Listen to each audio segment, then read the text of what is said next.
À première vue, on pourrait se croire dans un bureau de poste, mais en fait, on est bel et bien aux urgences médicales de l'hôpital Édouard Herriot.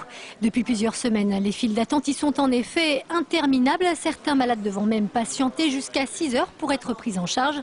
La raison, un manque chronique de personnel. Depuis début 2008, les infirmiers ont travaillé en effectif normal à 27% du temps, les aides-soignants à 8% du temps et les agents hospitaliers à 1% du temps. Donc nous, il nous semble que ces chiffres-là, ils parlent d'eux-mêmes. Ça veut dire qu'à aucun moment dans l'année, il y a eu l'effectif qu'il aurait fallu théoriquement pour travailler dans des conditions normales. Il y en a marre de travailler dans l'insécurité. L'insécurité est justement une des conséquences directes de ce sous-effectif que dénonce aujourd'hui le personnel paramédical qui a décidé de se mettre en grève aujourd'hui et ce pour une durée indéterminée. Chaque jour, ils ne sont en effet qu'une dizaine à assurer la prise en charge du service des urgences médicales et psychiatriques, soit moitié moins que le nombre normalement prévu.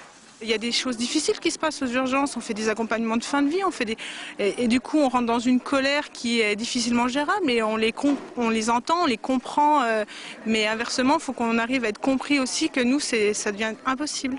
Impossible d'autant plus que le personnel se retrouve aujourd'hui contraint d'assurer l'intérim des postes non remplacés.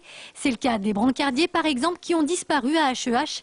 C'est le cas aussi du poste de préparateur en pharmacie, un poste supprimé depuis l'été dernier sans réelle explication. Pendant l'été, ce poste a été supprimé au départ temporairement pour l'été. Il n'a jamais été renouvelé, donc on se retrouve maintenant avec une pharmacie dans cet état-là. C'est-à-dire que là, il y a beaucoup de travail pour l'équipe d'aujourd'hui qui n'a pas le temps concrètement de ranger. D'après les syndicats, ils étaient 84% du personnel paramédical à faire grève aujourd'hui, dont les 3/4 assignés à leur poste. Une grève qu'ils ont d'ores et déjà prévu de reconduire demain.